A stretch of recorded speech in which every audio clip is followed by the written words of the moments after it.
বিয়ের মাত্র 5 দিনের মাথায় নোবেলের স্ত্রী দিলেন সুখবর। হ্যাঁ, ঠিকই শুনেছেন।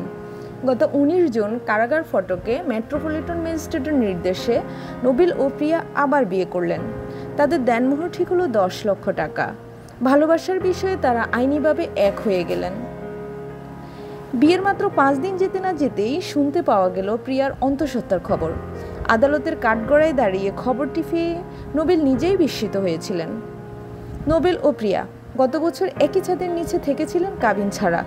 তখন তাদের ভুল বোঝাবুঝি তৈরি হয়েছিল ধর্ষণ মামলার ভিত্তিতে। তবে বর্তমানে আইনজীবীর মতে সব ভুল বোঝাবুঝির অবসান, এবার তারা সঠিকভাবে দম্পতি।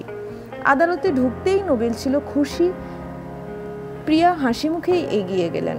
দুজন হাত ধরেই হেঁটেছেন, এমনি দৃশ্য যা নিয়ে সোশ্যাল মিডিয়ায় চলছে প্রশংসা। তারা এখন 1000 টাকার বন্ডে জামিন পেয়েছেন। পাশে ছিল প্রিয়া। মাত্র 5 দিনের জীবনে এসেছে চমক। নোবেল ও প্রিয়া শীঘ্রই বাবা মা হতে চলেছেন। আদালতে জামিন মঞ্জুর হওয়ার পরেই এই আসলো সুখবর।